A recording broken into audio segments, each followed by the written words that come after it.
Taiko dekan deki disi taisi osusun cucusu mere naita abinu.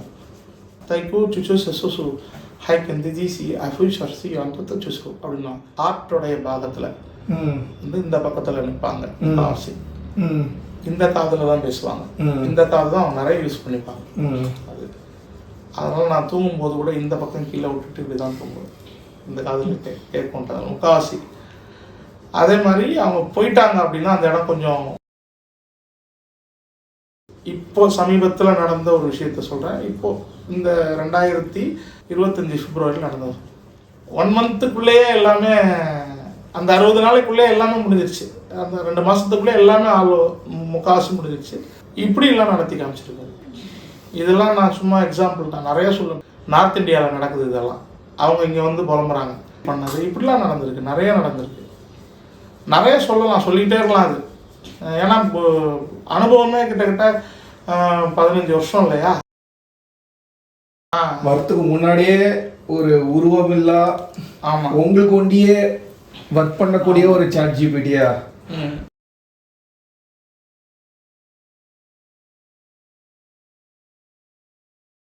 அதுக்கப்புறம் cancer patient ஒருத்தவங்க வந்து நிற்கிறாங்க. அவங்க ஏதோ நிறைய பேப்பர்லாம் எடுத்துகிட்டு வராங்க. என்னது இது அப்படின்னாரு. இல்லைப்பா அவங்களுக்கு ஏதோ உடம்பு பிரச்சனை. அப்படியா? சரி சரி. நான் வாங்கி அதை பார்த்துன்னே இருக்கேன். என்ன சொல்லியிருக்கான் கலைவாணன் அப்படின்னாரு. யாரா அது கலைவாணன்ட்டு பார்க்குறேன். அந்த அம்மாவை அட்டன் பண்ண டாக்டர் பேர் கலைவாணன், டாக்டர் கலைவாணன்னு போட்டிருக்கு. காட்டு பார்க்கலாம். இதுதான் பேப்பர் கொடுத்தா கிரிக்கிற வியாதியாச்சு. டரன்னு கீழ்ச்சி பறக்க விட்டார். போச்சு எல்லாம் போ கிளம்பு. வியாதி எல்லாத்தையும் கீழ்ச்சி துண்டு துண்டாக போட்டேன். நீ போயிட்டு, நான் சொன்னால் நம்ப மாட்டேன், நீ போய் கலைவாணனே கேளு. அவர் வந்து கோயம்புத்தூர் பிஎஸ்ஜி காலேஜில், மெடிக்கல் காலேஜில் இருக்கார். அங்கே போய் ஒரு 2 மாதம் கழித்து ஏதோ திருப்பி டெஸ்ட் சர்டிஃபிகேட் எடுத்துகிட்டு வராங்க. போன 2 மாதத்துக்கும் இந்த மாதத்துக்கு பெட்டராக இருக்குது. கொஞ்சம் கொஞ்சமாக தான் சரி பண்ண முடியும். நீ என்ன ஒரேடியாக ஒன்றுமே இல்லைன்னு எழுதி எடுத்துன்னு வரணும்னு நினச்சியா? கர்மா அது. இப்படி தான் போகும். ஒரேடியாக எல்லாமே போயிடுமா? சரி சரி, இன்னும் கொஞ்சம் வேகமாக சரி பண்ணால் நீ சந்தோஷப்படுவ தானே அப்படின்னாரு. ஆமாப்பா. சரி சரி, போயிட்டு சிக்கன் பிரியாணி ஒரு 50 வாங்கிட்டு வா, மட்டன் பிரியாணி ஒரு 50 வாங்கிட்டு வா அப்படின்ட்டாரு. சரி, 500 ரூபாய் கட்டு வச்சுக்கிறியா? வச்சுருக்கேன். ஹாஸ்பிட்டல் ஃபீஸ் டி இப்படி தான் ஆகும். புரியுதுங்களா? இப்படி தான் பேசுவார். ஹாஸ்பிட்டல் ஃபீஸ் இது. போயிட்டு 500 ரூபாய் கட்டு ஒன்று எடுத்துனுவா, சிக்கன் பிரியாணி 50, மட்டன் பிரியாணி 50 எடுத்துனுவா. சரி. அவங்க ஒரு மாருதி ஆம்னி. அப்போ சென்னையில் பார்த்தீங்கன்னா எல்லோ கால் டாக்ஸின்னு ஒன்று வரும், மஞ்சள் கலர் மாருதி. அதில் வந்து இறங்குது. ரோட்டில் போகிறவங்க எல்லாரையும் கூப்பிட்டாரு. பிரியாணி போட்டுலாம் 500 ரூபாய் காசு. அப்போயே 500 ரூபாய். எல்லாம் பயங்கர ஹாப்பி, வாங்கின்னு போகிறாங்க ரோட்டில். கடைசியில் சரி இன்னொரு 2 மாதம் கழிச்சு வா, எல்லாம் உயிரோட தான் இருப்பேன் அப்படின்ட்டு அவங்க பையன் ஒருத்தன், கிஷோர்னு ஒரு குட்டி பையன், அவனை தோளில் தட்டி, என்ன பயப்படுற, உன்னோட 55 வயசு வரைக்கும் அம்மா கூட இருப்பா, போ நான் பார்த்துக்கிறேன் அப்படின்ட்டாரு. எனக்கு தெரிஞ்சு 2018 ஐயாவோட குரு பூஜையில் அந்த அம்மாவை பார்த்தேன். இப்போது 2003 பார்த்தேன். அதுக்கப்புறம் 2018 பார்த்தேன். அவங்க ஷீ இஸ் லிவிங் ஸ்டில். ஆச்சுங்களா? இது அதே மாதிரி எனக்கு வந்து மருத்துவ குறிப்புகள் நிறையா கொடுத்துருக்காரு. கொடுத்து பரிகாரங்களாக சொல்லி நிறைய பேரை வாழ வச்சுருக்காரு. மருத்துவ குறிப்புகளாக சொல்லி கேன்சரு, அப்புறம் கிட்னி ப்ராப்ளம்மு, லிவர் ப்ராப்ளம், இந்த மாதிரி சில விஷயங்களுக்கெல்லாம். ஆனால் இங்கே நான் தெரிஞ்சுக்கிட்ட ஒரு விஷயம் என்னென்னா, ஒருத்தருக்கு சொல்கிறது இன்னொருத்தருக்கு நடக்கிறது இல்லை. தன்னுடைய ஞானத்தில் சொல்கிறது நடக்கிறது இல்லை. ஒருத்தர் கிட்னி ப்ராப்ளத்தில் வராரு. ஐயா அன்னைக்கு இவருக்கு இந்த விஷயம் சொன்னார், இதையே இந்த சுதர்சனுக்கு ஏன் நம்ம சொல்லக்கூடாதுன்னு சொன்னால் வேலை செய்கிறதில்ல. அதையும் நான் பார்த்துட்டேன், கண்கூட பார்த்துட்டேன். அதே மாதிரி பரிகாரங்கள்னு பார்த்தா கொஞ்சம் இவரை பொறுத்த வரைக்கும் எக்ஸ்பென்சிவாக தான் இருக்குது. ஆனால் என்ன சொல்கிறாரு, ஒரிஜினலாக செய்யுங்கன்றார். ஹோமம் பண்ணால் இந்த பிரச்சனை தீரும் அப்படின்னா குருடாயில் ஊற்றினா கூட எரியும்ல. ஆனால் இவர் கரெக்டாக தான் சொல்லுவார். பசுனைனா பசுனை தான் அந்த இடத்துல பயன்படுத்தணும். அப்போ தான் அந்த கரெக்டான விஷயம் நடக்கும். நீ இந்த இடத்துல கான்செப்டை ஃபில்லப் பண்ணாத, சரியான விஷயத்தை செய், அதுதான் அங்கே போய் சேரும் அப்படின்ற அந்த மாதிரியான சில விஷயங்கள் சொல்லி கொடுத்துருவோம். நம்ம இங்கே ஏமாற்ற முடியாது. இவர்கிட்ட 5 புஷ்பம் பயன்படுத்தி பூஜை பண்ணுன்னா அந்த 5 புஷ்பம் என்னங்கிறத அவர் சொல்லிடுவார். இந்த 5 புஷ்பத்தை பயன்படுத்தி பூஜை பண்ணு, சரியாக போடும். 38 வயசு இப்போ சமீபத்தில் நடந்த ஒரு விஷயத்த சொல்கிறேன். இப்போது இந்த 2024 பிப்ரவரியில் நடந்ததை சொல்கிறேன். சாரி 25 பிப்ரவரியில் நடந்ததை சொல்கிறேன். இப்போ 26 வந்துருச்சு இல்லையா? 25 பிப்ரவரியில் நடந்தது. கல்யாணம் ஆகலை, 38, ஒரு லேடி ஒருத்தங்க சேலத்துலேருந்து வராங்க. அவங்க தாய் மாமா அழைச்சிட்டு வர்றாரு. அவருக்கும் கல்யாணம் ஆகலை. ஏன்னா அக்கா மகளுக்கு கல்யாணம் பண்ணாமல் தான் கல்யாணம் பண்ணிக்கூடாதுன்னு அழைச்சிட்டு வர்றாரு. மேபி இந்த பொண்ணு விருப்பப்பட்டிருந்தால் அவரை கல்யாணம் பண்ணியிருக்கலாம். ஏன்னோ தெரில, இவங்களுக்கு அவங்கள கட்டிக்கிறதுக்கு விருப்பம் இல்லை. ஜாதகத்தை பார்க்குறேன், கொஞ்சம் நாடிலையும் கேட்குறேன். ஒரு 70-80% சர்ப்பங்களால் சூழப்பட்டுள்ளாள்னு படிக்கிறாரு. சர்வ பிரதிஷ்டை பண்ணி இந்த பிரச்சனையை சரி பண்ணிக்கலான்ட்டு அந்த சர்வ பிரதிஷ்டைக்கான சூத்திர முறைகள் சொல்லி அனுப்புகிறாரு. அவங்களும் குறைச்சலாக பார்த்தீங்கன்னாலும் ஒரு 80-90,000 ரூபாய்க்கு பக்கம் செலவாயிருக்கும். சர்வ பிரதிஷ்டை பண்ணுறாங்க. அதை ஸ்டார்ட் பண்ணுறாங்க. ஸ்டார்ட் பண்ணி 60 நாள் 90 நாள், அதாவது 48 நாள் 60 நாள் 90 நாளைக்குள்ளே முடிக்கணுன்றது ஒரு விதி இருக்குது. ஆனால் நான் ஒரு 20 நாள் பூஜை பண்ணிவிட்டு திருப்பி ஒரு வாட்டி பிரச்சனை கேட்பேன், ஐயாக்கிட்ட நாடியில் கேட்பேன். கேட்டதுக்கு அப்புறமேட்டு இது 48 நாளில் முடிக்கணுமா 60 நாளில் முடிக்கணுமான்ட்டு இன்ஸ்ட்ரக்ஷன் வரும். 60 நாளில் முடி அப்படின்னு எனக்கு அடுத்த இன்ஸ்ட்ரக்ஷன் வருது. பூஜை கண்டினியூ பண்ணிக்கிட்டு இருக்கேன். இவங்க எனக்கு இந்த பூஜையை ஸ்டார்ட் பண்ணி கொடுத்துட்டு போயிட்டாங்க. ஆரம்பித்ததுலேருந்து கரெக்டாக ஒரு 10 நாளுக்குள்ள அந்த தாய் மாமா எனக்கு ஃபோன் பண்ணுறாரு. சார் அலைன்ஸு செட் ஆகிடுச்சு சார். அடாடே ரொம்ப ஸ்பீடாகுது, பரவாயில்ல, நானும் சந்தோஷமாக கேட்குறேன். எப்படி அலைன்ஸு செட் ஆச்சு அப்படின்னோடனே இந்த அம்மாவோட ஜாதகத்தை ஜெராக்ஸ் எடுக்கிறதுக்காக எடுத்துன்னு போய் ஏதோ ஒரு ஜெராக்ஸ் கடையில் கொடுத்துருக்காங்க. அதில் ஒரு காப்பி பிளர்ராக வந்திருக்குன்னு அந்த ஜெராக்ஸ் கடைக்காரு அதை கொடுக்கல இவங்ககிட்ட, நல்ல காப்பி கொடுத்துருக்காரு. யதார்த்தமாக அந்த பேப்பரு ஒன் சைடு வேறு ஏதோ பிரிண்ட் ஆகி போயிடுச்சு. அதை பார்த்து பொருத்தம் பார்த்து ஓகே ஆயிடுச்சு. இப்படி எங்கேயாவது கேள்விப்பட்டிருக்கீங்களா? பிளர்ரான பேப்பருக்கு வேற ஒரு பிரிண்டிங் ஆகி போயிருக்கு, தெரியாமல் தான் நடந்திருக்கு. ஆனால் அதை பார்த்தோன்னே அதோட கலைவாணி இது நம்ம மச்சினருக்கு பொருத்தமாக இருக்குமே அப்படின்னு சொல்லிட்டு பேசி முடிவாயிடுச்சு. இதில் ஒரு பெரிய விஷயம் என்னென்னா, அந்த பொண்ணு பூர்த்தி பூஜைக்கு வரவே இல்லை. Because she is conceive. 60வது நாள் அந்த அம்மா பூஜைக்கு வரல, கன்சீவ் ஆகிட்டாங்க. 1 மந்த்துக்குள்ளேயே எல்லாமே, அந்த 60 நாளைக்குள்ளேயே எல்லாமே முடிஞ்சிருச்சு. அந்த 2 மாதத்துக்குள்ளே எல்லாமே முக்கால்வாசி முடிஞ்சிருச்சு. இதை பூர்த்தி பண்ணுறதுக்கு அந்த தாய்மாமா தான் வராரு. அப்போ அவருக்கு ஐயா நாடியில் சொல்கிறாரு, நீ பூர்த்தி பண்ணுறதுக்காக வந்துட்ட, இந்த பொண்ணுடைய தோஷத்தை நிவர்த்தி பண்ணதுனால உன்னுடைய தோஷமும் இங்கே இடத்துல நிவர்த்தி ஆகிருக்கு, ஏன் உனக்கு இன்னும் கல்யாணம் ஆகலைன்னு கேட்டார். இல்லை சாமி, அக்கா பொண்ணுக்கு பண்ணிவிட்டு நான் பண்ணிக்கலான்னு நினச்சேன் அப்படின்னாரு. ஒரு வைபவம் நடக்க போகுது, அந்த வைபவத்தில் உனக்கான வாழ்க்கை அமையும்னு சொல்லிட்டு அனுப்பிச்சி வச்சிட்டார். அப்போ பார்த்தீங்கன்னா அவங்க ஊரில் ஏதோ பெரிய அம்மன் கோவில் திருவிழா ஏதோ நடந்திருக்கு. அந்த திருவிழாவில் இவருக்கு ஏதோ கோவில் சார்பாக மரியாதை பண்ணியிருக்காங்க. அதை பார்த்த இன்னொரு பொண்ணுக்கு இவரை பிடிச்சி கல்யாணம் பண்ணிட்டு, ஸோ 2 கல்யாணமும் ஒரே வருஷத்தில். பிப்ரவரியில் வந்தாங்க, சித்திரையில் கல்யாணம் ஆகுது. அடுத்து ஒரு ஆனி மாதம் வாக்கில் இவர் வராரு, ஆவணியில் அவருக்கு கல்யாணம் ஆகிடுது. ஒரே வருஷத்தில் 2 கல்யாணம் பார்த்துட்டு கண்ணாலே இப்படிலாம் நடத்தி காமிச்சிருக்காரு. இதெல்லாம் நான் சும்மா எக்ஸாம்பிள் தான், நிறைய சொல்லுவேன். பிஸ்கெட் கம்பெனிலாம் திறந்துருக்காரு. டூப்ளிகேட் போட்ட பிஸ்கெட் கம்பெனியை கண்டுபிடிச்சி நார்த் இந்தியாவில் நடக்குது இதெல்லாம். அவங்க இங்கே வந்து புலம்புறாங்க.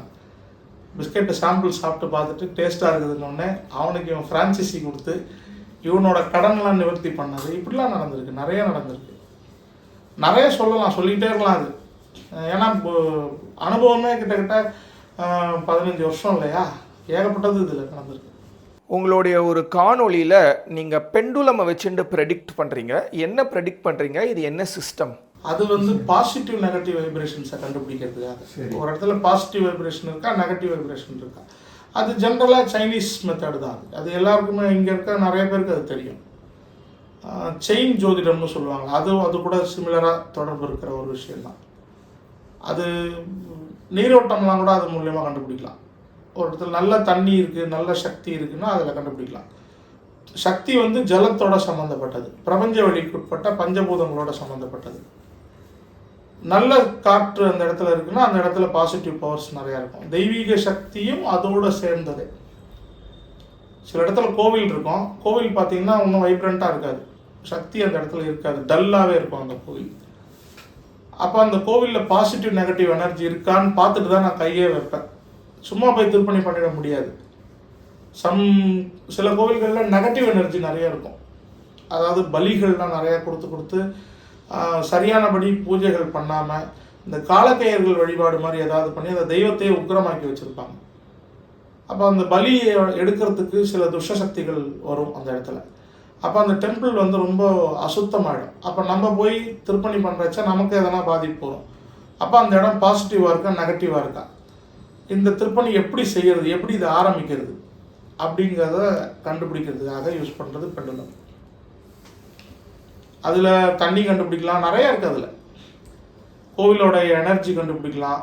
அதே மாதிரி பிரபஞ்ச வெளியோட இந்த கோவில் தொடர்பில் இருக்கா இல்லையான்றதை கண்டுபிடிக்கலாம். ஏன்னா உங்களுக்கு சக்தி வந்து கோவிலுக்குள்ளே இல்லை, மேலேருந்து வரணும். இது கரெக்டாக அந்த டவர் வந்து கனெக்ட் ஆகிருக்கா, இதை செய்கிறது பிரயோஜனமா அப்படின்றதுலாம் அதில் வந்து கண்டுபிடிக்கலாம். அதாவது ஒரு கோவில் சாநித்தியமாக இருக்கா இல்லையா, வீடு வந்து வாஸ்துவில் கரெக்டாக இருக்கா, வீட்டுக்குள்ளே நல்ல வைப்ரேஷன் இருக்கா, தெய்வ நடமாட்டம் வீட்டுக்குள்ளே இருக்கா. அதாவது தெய்வ நடமாட்டம் அப்படின்றது பாசிட்டிவ் எனர்ஜி வீட்டுக்குள்ளே இருக்கா. வீட்டுக்குள்ளே இருக்கிறவங்களோட மனநிலையை பொறுத்து வீட்டோடைய எனர்ஜி மாறும். வீட்டுக்குள்ளே இருக்கிறவங்க எல்லாமே நெகட்டிவ் எனர்ஜியில் இருந்தால் வீடு பாசிட்டிவாக இருக்காது. அது மாதிரியான சில விஷயங்களை கண்டுபிடிக்கிறதும் அந்த பெண்டுலத்தில் கண்டுபிடிக்கலாம். அது ஒன்றும் இல்லை சார், வெறும் அது ஒரு சைனா கல் தான். அது ஒரு சாதாரண சில்வர் செயின், ஒரு சைனா கல், அவ்வளோதான். இங்கே கீழே இருக்கிற கிராவிடேஷனல் ஃபோர்ஸு ப்ளஸ் பிரபஞ்ச வழியில் இருக்கிற சக்திகளை வச்சு பாசிட்டிவ்னாக்க அது கரெக்டாக சுற்றி வரும். சில இடத்துல பவர் நிறையா இருக்கிற இடத்துல அது நல்ல ரவுண்ட் அடிக்கும், பெரிய ரவுண்டாக அடிக்கும். நெகட்டிவ் எனர்ஜியாக இருக்கும்போது இப்படி ஆடும். அதாவது டூ அண்ட் ஃப்ரோ அப்படி போயிட்டு வரும், அந்த மாதிரி இருக்கும். அவ்வளோதான். அது சாதாரணமாக எல்லாருமே கற்றுக்கலாம். ஓ பாசிட்டிவ் பிளட் குரூப் இருக்கிற எல்லாராலையும் அதை செய்ய முடியும். அதில் பிளட் குரூப்பும் ஒரு பொருத்தம் இருக்குது. ஓ பாசிட்டிவ் இருந்தால் அவங்க செய்வாங்க. அதே காணொளியில் நீங்கள் வந்து யார் கூடயோ பேசிக்கிட்டே இருக்கீங்க. தட் இஸ் உங்களுடைய குரு இல்லை உங்களுடைய அந்த ஸ்பிரிட்ஸ் இல்லை அந்த யக்ஷி அவர்களோட. திடீர்னு பார்த்தா நீங்கள் போயிட்டார் அப்படின்னு வேற சொல்கிறீங்க. அது எப்படி உங்களுக்கு தெரியும்? ஒருத்தர் இருந்தார், ஒருத்தர் போயிட்டார், இதெல்லாம் எப்படி உங்களுக்கு தெரிய வருது? அந்த அவங்களுக்கு வந்து நம்மக்கிட்ட பேசுறது மட்டும் வேலை கிடையாது. நம்மள மாதிரி நிறைய பேரோட தொடர்பில் இருக்காங்க. அப்படி டக்குன்னு என்ன பண்ணிடுவாங்கன்னா நமக்கு பதில் சொல்லுவாங்க. நமக்கு பதில் சொல்ல முடியலன்னா இல்லை அவங்களுக்கு வேற ஏதாவது அழைப்பு இருக்குன்னா அவங்க போயிடுவாங்க. என்கிட்ட பேசுகிறவங்க நிறைய பேர்கிட்ட பேசுகிறாங்க. அது இப்போ மேபி இப்போ யாராவது இதை பார்க்குறாங்கன்னு வச்சுங்களேன், அவர் கதை விடுறாரு அப்படின்லாம் சொல்லுவாங்க ஆச்சுங்களா. ஆனால் இது அனுபவிக்கிறவங்களுக்கு மட்டும்தான் தெரியும், எங்களுக்கு மட்டும்தான் தெரியும் அப்படின்னு எடுத்துக்கலாம். இல்லை எங்கள் லைனில் இருக்கிறவங்களுக்கு மட்டும்தான் தெரியும். இது தெய்வ சக்தி மேலே நம்பிக்கை இல்லாதவங்க இதெல்லாம் பொய்ன்னு தான் சொல்லுவாங்க. தெய்வ சக்தி மேலே நம்பிக்கை இருக்கிறவங்களுக்கு இதை உணர முடியும். அப்போ போயிட்டாங்க அப்படின்னா வேற யாரோ கூப்பிட்டுருக்காங்க அப்படின்னு. இல்லை ஏதாவது ஓலை எடுத்துகிட்டு வர்றதுக்கு, அதாவது சூடு பார்த்துட்டு வர்றதுக்கு, குறிப்புகள் பார்த்துட்டு வர்றதுக்கு அப்படியும் போயிட்டு வருவாங்க. எப்படி உங்களுக்கு தெரியும் அவங்க இருக்காங்க போயிட்டாங்கன்னு? பேசுறத வச்சு. பேசுறது அவங்க இருக்கும்போது ஒரு விதமான அந்த இடத்துடைய சூடே மாறிடும், டெம்பரேச்சர் மைல்டாக மாறிடும். ஆல்மோஸ்ட் என்னோட லெஃப்ட் ஹேண்ட் சைடு இருப்பாங்க, அந்த இந்த இந்த இதயம் துடிக்கிற பாகத்தில் இருப்பாங்க. பொற்புடன் நடம் செய்யும் பூங்கழல்கள் போற்றி போற்றின்னு எப்படி சேக்கிழார் வந்து பெரிய புராணத்தில் சொல்கிறாரோ, அந்த ஹார்ட்டோடைய பாகத்தில் வந்து இந்த பக்கத்தில் நிற்பாங்க. இந்த காதில் தான் பேசுவாங்க, இந்த காது தான் அவங்க நிறைய யூஸ் பண்ணிப்பாங்க. அது அதனால் நான் தூங்கும்போது கூட இந்த பக்கம் கீழே விட்டுட்டு இப்படி தான் தூங்குவேன். இந்த காதில் கேட்கும்ன்றது முக்கால்வாசி. அதே மாதிரி அவங்க போயிட்டாங்க அப்படின்னா அந்த இடம் கொஞ்சம் டெம்பரேச்சர் ஃப்ரீ ஆகிடும், கொஞ்சம் சில்லுன்னு ஆகிடும். இல்லை அப்படின்னாக்கா எப்படி சொல்கிறது, கொஞ்சம் ஏதோ ஒரு பெரிய பாரத்தை இங்கேருந்து இறக்கி வச்ச மாதிரி இருக்கும். ஸோ இதெல்லாம் வச்சு கண்டுபிடிச்சாங்க அவங்க போயிட்டாங்க. நான் மட்டும் இருக்கேன் இல்லை அவங்க மட்டும் இருக்காங்கன்றது, அவங்களோட நான் இருக்கேன் இல்லை நான் மட்டும் இருக்கேன்றது உணர ஆரம்பிச்சிடும் தானாகவே. அது ஒரு வெயிட்டை இறக்கி வச்சா எப்படி இருக்கும், ஒரு 5 கிலோ வெயிட் மேலே இருக்குது, இது இறக்கி வச்சா எப்படி இருக்கும், அப்போ ஃப்ரீ ஆகிடும் உடம்பு. அது தெரியும். சம்டைம்ஸ் யாராவது திட்டுவாங்க, என்ன சாமி நான் பேசிக்கிட்டே இருக்கேன் நீங்கள் எங்களை கவனிக்க மாட்டேங்கிறீங்க அப்படின்னு. கவனிக்கிறதுனா அவங்கள்ட்ட பேசிக்கிட்டு இருக்கேன்னு அர்த்தம். இதனால் அதிகப்படியாக திட்டு வாங்குறது என்னுடைய சிஷ்யர்கள் தான். ஏதாவது கேள்வி கேட்டுகிட்டே இருப்பாங்க, நான் பதில் சொல்லாமல் அமைதியாக இருந்தேன்னா என்னை கேள்வி கேட்கக்கூடாதுன்னு நான் சொல்லி வச்சுருக்கேன். அதே மீறி கேட்பாங்க, அப்போ திட்டுவேன். அவங்க கூட இருக்கும்போது ஏன் என்ன டிஸ்டர்ப் பண்ணுறீங்கன்னு நான் திட்டி விட்டுருவேன். அதே மாதிரி கம்பல்சரி 2:30 ஏர்லி மார்னிங் 3 o'clock வந்துடுவாங்க. அதுக்கப்புறம் நான் குளிக்கிற வரைக்கும் மேக்ஸிமம் கூட தான் இருப்பாங்க. அது 6 மணியோ 7 மணியோ இல்லை 5 மணியோ. சப்போஸ் இந்த ஹோமத்துக்கு பூஜைக்கு இல்லை கும்பாபிஷேகம் அந்த மாதிரி எங்கேயாவது போகிறேன் அப்படின்னா சொல்லிவிடுவேன், இந்த மாதிரி போகிறேன், எனக்கு இன்றைக்கி எனக்கு ஃப்ரீ பண்ணுங்கள், இல்லை ஆத்துக்காரியோட வெளியில் போகிறேன், சினிமாவுக்கு போகிறேன், ஃப்ரெண்ட்ஸோட வெளியில் போகிறேன், கொஞ்சம் டிஸ்டர்பன்ஸ் இல்லாமல் இருக்கட்டும் அப்படின்னு சொன்னேன்னாக்க கொஞ்சம் அவங்களோட ஆக்டிவிட்டீஸ் குறைஞ்சிரும். அதையும் நோட் பண்ணலாம். நல்லாவே தெரியும் ரெகுலர் லைஃப்க்கு எந்த பிரச்சனையும் கிடையாது, அவங்களால எந்த பிரச்சனையுமே கிடையாது. சினிமா டிக்கெட் கூட எனக்கு புக் பண்ணி தந்துடுவாங்க. சீரியஸாக இன்றைக்கி இப்போது இந்த இடத்துல உனக்கு டிக்கெட் கிடைக்கும், எந்த தேட்டரில் டிக்கெட் இருக்கும்லாம் கூட கேட்டுலாம் போயிருக்கேன். உடனே புக் மை ஷோவில் பார்த்து போட்டுட்டு இந்த இடத்துக்கு கிடைச்சிடும், நீ பார்க்கலாம் அப்படின்னு சொல்லிடுவாங்க. இந்த சாட் ஜிபிடி மாதிரி வரத்துக்கு முன்னாடியே ஒரு உருவமில்லா ஆமாம் உங்களுக்கு ஒண்டியே ஒர்க் பண்ணக்கூடிய ஒரு சாட் ஜிபிடியா இருக்கு. இல்லை நான் உருவங்கள் இருக்குது, நான் காட்டுறேன். ஓ, நான் வரைஞ்சி வச்சுருக்கேன் அவங்களெல்லாம். ஆனால் கொஞ்சம் வெளியில் காட்ட முடியாது, நான் உங்களுக்கு மாத்திரம் காட்டுறேன். இப்போ நீங்கள் பேசும்போது எந்த பாஷை யூஸ் பண்ணி பேசுவீங்க? ஏதாவது கொஞ்சம் பேசிக்க. நீங்கள் இவர்களோட தொடர்பு கொள்ளும் பொழுது எந்த பாஷையில் தொடர்பு கொள்ளுவீங்க? அதாவது எப்படி, ஹவு டு யூ கம்யூனிகேட், எப்படி அவர்களோட பேசுவீங்க நீங்கள்?